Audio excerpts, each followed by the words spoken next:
Hey guys, അപ്പോൾ ഈ video പറയണത് എന്നാന്ന് വെച്ച് കഴിഞ്ഞാൽ രണ്ട് ആരോമാർക്ക് അപ്പുറത്തേക്കും ഇപ്പുറത്തേക്കും വരച്ചിട്ട് വെള്ളം ഒഴിച്ച് കഴിഞ്ഞാൽ അത് എതിർ സൈഡിലേക്ക് തിരിയുന്നതാണ്. നമുക്ക് ചെയ്തു നോക്കാം. ഇന്ന് മുതൽ 100 ദിവസം ഒരു രസകരമായ എക്സ്പെരിമെന്റ്. അതിനുവേണ്ടി ആരോമാർക്ക് ഞാൻ പേപ്പറിൽ ഇങ്ങനെ എതിർ സൈഡിലേക്ക് വരച്ചിട്ടുണ്ട്. ഇനി അത് നടക്കോ ഇല്ലെന്ന് അറിയണം. ഇത് കുറച്ച് പേർക്കൊക്കെ അറിയാവുന്ന വിഷയമാണ്, എന്നാലും നമ്മുടെ വീഡിയോ കാണിക്കുമ്പോൾ ഇത് സ്പെഷ്യൽ അല്ലേ.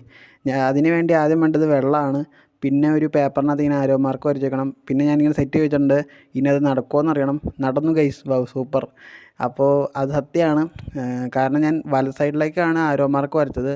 ഈ വെള്ളത്തിൻ്റെ ഉള്ളിലേക്കാണ് നോക്കുമ്പോൾ അത് എതിർ സൈഡിലേക്കാണ് പോണത്. അപ്പോൾ ഇതിൻ്റെ സയൻസ് എന്നാന്ന് ചോദിച്ചു കഴിഞ്ഞാൽ ഇതിന് റിഫ്ലാക്ഷൻ എന്നാണ് പറയുന്നത്. അറിയാം, വെള്ളത്തിൻ്റെ ഉള്ളിലേക്കൂടെ വെട്ടം കടന്നു പോകുമ്പോൾ വെട്ടം വളയുകയും നമുക്ക് എതിർ സൈഡ് എന്തിരുന്നാലും അത് നേരെ തിരിഞ്ഞായിട്ട് കാണുകയും ചെയ്യും. രസകരമായ വീഡിയോ കിട്ടാനായി ഇപ്പോൾ സബ്സ്ക്രൈബ് ചെയ്യുക, ഷെയർ ചെയ്യുക, ഇൻസ്റ്റഗ്രാമിലും ഫോളോ ചെയ്യുക.